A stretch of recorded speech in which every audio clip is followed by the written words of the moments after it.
Hello everyone, this is a new episode of my weekly show G.GOES Live, in which I host a very special guest from Germany, Thyladomid from Diynamic Music. He was here to play at 2 weeks by Off&On, and I'm honored to have him in my studio. How are you, Charles? Very good. It's Thank good you to have you here. Thank you. Thank you. So this is your third time in Beirut. Yes. How did you find your third experience? Very good. I'm always really smashed about the great hospitality here in Beirut and the lovely people And the food. and of course the food and yes, and I love the city. It's just amazing. A lot of young people and into the music, and yes, I really enjoy it. So the last time you were here, it was maybe 3 years ago, and then last year last August. Last August. So have you noticed huge changes in the scene?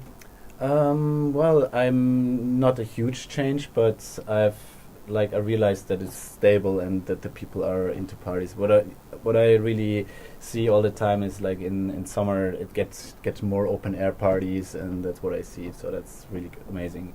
So have you played in the Middle East before?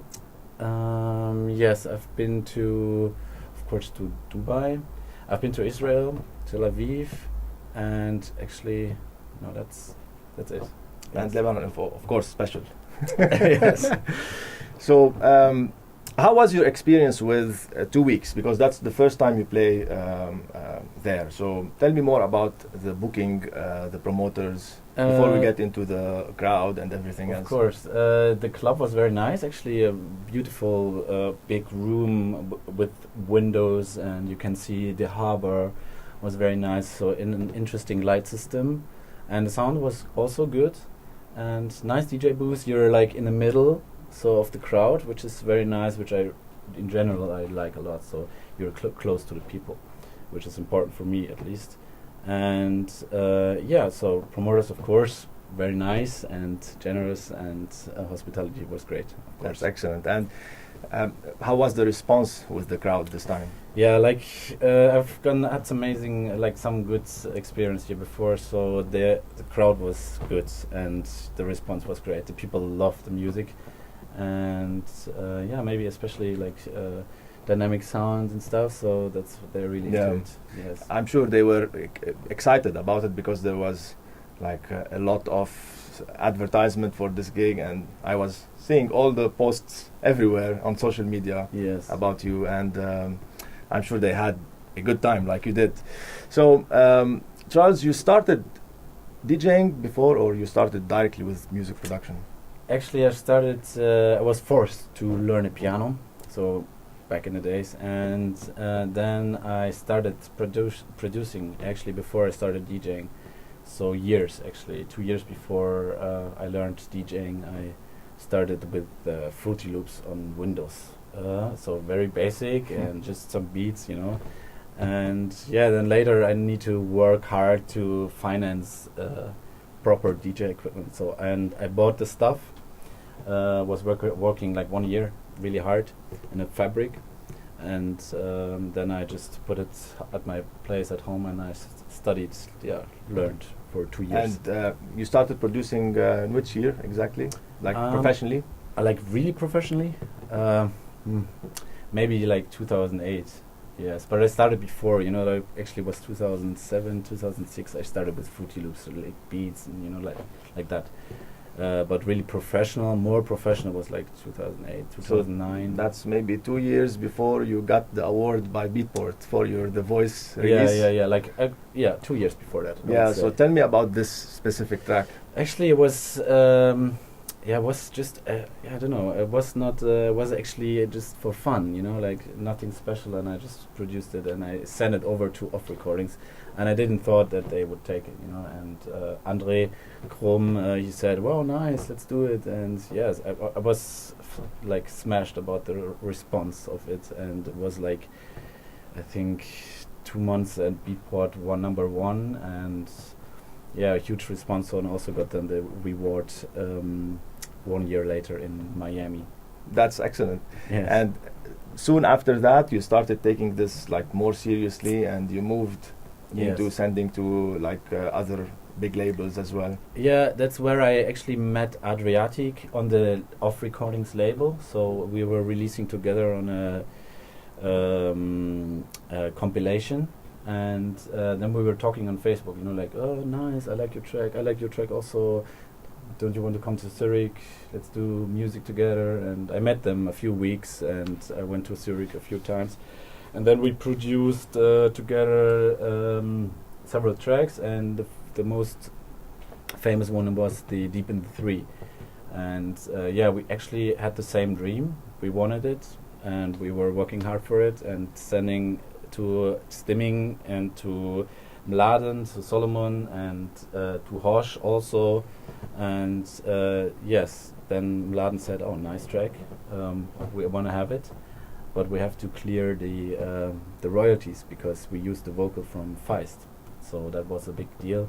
And then we had to contact Universal and writing, and it took like 7 months.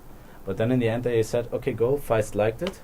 She said, nice, so go for it. And then we were allowed to release on Diynamic then. Excellent. So that was your first release in Diynamic Music? Yes. And you released, of course, many other tracks there, and you're part of the group Yes. now. So how do you find this family, Diynamic? Very nice. Yes, it is a family, and everybody knows each other, everybody's friends, and gaining a lot of experience together. So we had this 10 years tour of Diynamic, like in every major city in Europe. And yeah, it's great, you know, like you meet everyone, go dinner, then have the party, and then go to the next city, and yeah, it's very, very close, everything. And do you produce, like when you do collaborations with those artists, do you see each other more often in the studio, or you just do it online, or how does it happen? Like collaborations sometimes happen. I think I did not do any collaboration with any of the guys yet, but some of them did. So I think they meet each other in the studio then, and they record vocals with Austin Hicks, for example, or you know, something like that. Yeah. I hear some nice vocals in your tracks. You like to include vocals. Yes, I'm working with a singer. He's from Maastricht. His name is Mark Mahfoud, and he was on my previous album, and he's also on my new album. So that was something I wanted to ask you about, the Interstellar Destiny. Yes. This album, it was a bit different Yes. than the music you do for the dance floor. Definitely. It was a bit, tell me more about it. It was different. Yes, I was inspired by movie scores. So I was, back in the days, I was really into movies, and I was putting on a movie like here, you know, and I was playing the piano to it, and then I was recording it, and then I was like putting it into some special tracks. So that was actually my like the basic of the idea of the album. So that got quite huge, like 16 tracks, I think. Yes. And you linked the tracks in like one story. Yes. So everything is connected to each other. Yes. So back to you being a DJ, like touring and visiting all these countries everywhere. So do you play always on the same decks? Like you have some preferences in your technical rider, or sometimes you go more live? I like what I need personally, and this for me it's important to have options. So Pioneer DJs, CDJs, Nexus 2 I like to play. So the best thing is four players. Four decks. Yeah, because then I can put in the USB sticks, and I can scroll, search for one track, and okay, this is an option. Then the next one, this is an option. Maybe I can play this after that, and you know, so I have 4 options. So you improvise on stage. Yes. You never like prepare a playlist or. No, I have like my USB sticks is organized by months. So every month I put in tracks for March 2018, and I put everything inside I like. And of course there are like for warm up more techno, of course like sub files. But this is it basically. That's something we always discuss here at the school as well, and they ask me a lot how to organize my database so that I don't like search for endlessly for a track. So yes. How do you do it? Is it by style or by vibe or by flow, warm up? I would say like by like warm up, peak, and techno. or more harder stuff, like for open air parties, for example. I play more harder on open air parties, and then I have warm ups. Sometimes it's for small clubs. You chill out a bit at the beginning, so that's it. And which is important, never fill up the list too much. You know, like a maximum 30 tracks at least. Well, then less is more. Less is more, exactly. So, do you think of performing live, like using parts of your tracks or mashing up stuff live using Ableton, or nowadays the controllers and stuff? Yes. Or you prefer just to stay on CDJs? I was thinking about playing live a long time, and I was already working on it, but I thought I don't want to play live with Ableton. I don't want to use a computer. So I thought, okay, then I cannot do it really alone, because you need more hands to do it. So I teamed up now with a friend of mine, and we are bringing techno live on stage with basically no computer. So, and this is going to be the next step for me, or the huge project for me this year. And we're going with the Electron devices, which are actually perfect for this. So, yeah, that's the plan. You live in Cologne? Yes. Yeah, that's where Robert Babic lived. Do you know him? Do you talk to him? No, I don't know him personally. No. He was here on the show as well. Oh, really? Yeah. I saw your studio on Instagram. I saw some videos. It's a very nice setup, and it seems like you are in complete harmony with everything around you. So, do you prefer to go more on hardware, or you just focus on in the box? Yeah, that was a quite heavy struggle to figure out what you really like and what you want. I mean, there's so many possibilities nowadays, so that's quite hard for everyone who wants to do music. For me, it took years to really figure out. So now, my bass is Ableton, and then I record everything from my synthesizers. So I have a BeatStep Pro, a sequencer. I sequence it into my Prophet. I'm a huge Dave Smith fan. I have a Prophet 6 and a Review 2, and I sequence something inside, and then I start recording just the sequence, and I modulate it for about 2 minutes or something like that, something like small parts, and then a rising part, like a peak break part, something like that, and then I cut it, and then I use it for my tracks. Great. Yeah. And your next album, is it going to sound like the first one? It's something for the summer, definitely. It has a few dance floor tracks inside, but it is more focused on, I want to really show what this kind of music is capable of besides the dance floor. And that's what I tried in this project. And it's called Places. And it will be out on the 1st of June, so perfect for summer, and it has a lot of summer vibes. And there's also coming a movie about it, about my first track of it, and it will be shot in Amsterdam, so that will be... This is also on Diynamic Music? No, this time I release it on Traum, so that's a label based in Cologne. It's a very old label. Yes, of course. And yes, this time on Traum. So... yes, I'm very excited about it. When you start a track, do you have like a sequence of you start with drums, or it's always dynamic in the process itself? So is it different every time, or you just focus on following the same steps? Yeah, actually now I'm always start with some sequence. I have this one also, and I sequence something inside, and I start with the bass line, or I start with some melodies, and then I add the drums later, because I think the drums are something which is supportive. So, and if you have already some drum arrangement before, it is maybe it holds you back from your creativity. That's what I think. But yeah, everybody is different, so I don't know. Yeah, that's the way I do it. And your future plans, like you said you wanted to do this techno live jamming on stage. When it comes to your releases, are you planning to collaborate or remix someone else, or I will collaborate with the guy I'm teaming up with, and we will do in future we will do like techno releases.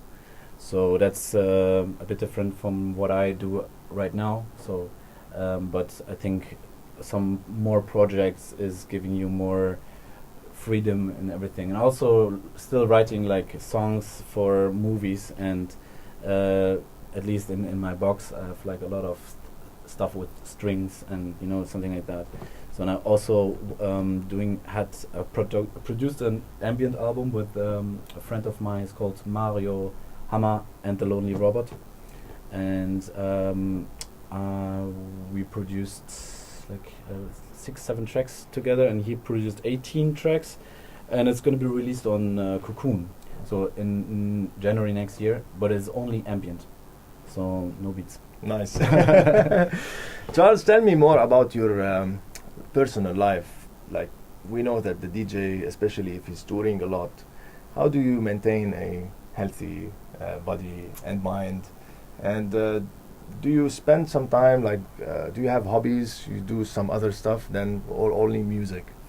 Most of the time it is music. So I mean, it is sometimes you go in the studio and there's a lot of stuff to discover. Sometimes you're just an engineer, so sometimes you go in the studio and you just put YouTube tutorials on and learn about more Ableton or something else. So it's a huge range of possibilities in music. It's not only creativity; it's also very technical. And for instance, the modular sounds stuff is very complicated. So there are a lot of stuff to discover. So sometimes you're a musician in the studio, sometimes an engineer, and then a student. A student, right? And also, I built with a friend of mine. I built my studio with all the wood. For example, I went to the guy in the studio, and we were working on the wood together, and it's like handcrafted. So music is your like the only thing you do, and yes. it can be also a hobby. Yes, and everything related to it is yes. part of what you do on a daily basis. Yes. Do you do sports, for example? Yes, I'm doing badminton. I like that very much. That's very common in Germany, at least. And I go running. So last year I was had my goal running 21 kilometers. Oh, really? And I made it. Yes, not so good time, but I made it. And I want to do it in 42 kilometers maybe next year. So yes, that's what I do. That's perfect. Yeah. So if you want to summarize like your experience in Lebanon in general, in like one sentence, what would it be? In one sentence? Or one paragraph? One paragraph. Well, there are more paragraphs, I would say. I love to come here because of the people, mainly because of the people and the young people. They're all young. I get the impression everybody is well educated, which I liked. Everybody speaks English. A lot of people speak French, and so that's a very interesting, very, very interesting city. I like very much. And if you would give advices to the upcoming DJs and producers, what would it be? I think the most important thing is never stop. Always have faith in it. If you want to get a producer, just go for it and work on it every day. Because there is someone who said you need at least 10,000 hours of something you want to know to get a master degree for it, and that's kind of true. So it takes years if you want to get a good producer, but if you take that step, you can gain a lot of amazing things, because music is everything. You can just sit down and do whatever you want, and it's freedom, basically. So always keep it running. And for the people who would like to make it out there and be noticed, sending demos to labels and stuff. Yeah, it's getting really hard nowadays. Everybody is doing labels and releasing, and it's getting very hard. So basically, try to send to everybody you can. demos, like friends, DJs you know, and SoundCloud, of course, very important, and send it to, even if you think it's not going to make it on Diynamic, or it's not going to make it on Innovisions or your favorite label or whatever, still send in the demos. Still do that. Always do that. So, because maybe there's a chance, like maybe not so high chance, but maybe the chance is there that it's getting listened and then getting played, and then you're very safe then. Great. So that was a precious list of advices by the guy. And before I tell you thank you for this interview, what do you think of this studio and the concept that we're running? Very good. I like it very much. I'm really excited about that. This is possible for people in Beirut, and I think, like, I feel myself very comfortable here, and I think, like, for a student would be great to learn from here, and it's very close. You sit here and your students over there, and yes, it's good. It's very good organized, and everything basically you need, and I think you can learn a lot here. Yes. Charles, thank you so much. Thank you very much for being here. It was a great honor for me to have you here in the studio. Thank you. And we hope to see you again more often, of yes, course. Hopefully. And maybe next time we can do a DJ session, who knows. Definitely. Thank you guys for watching. That was a special episode of G.GOES Live. Until the next episode, be safe, be good. Cheers.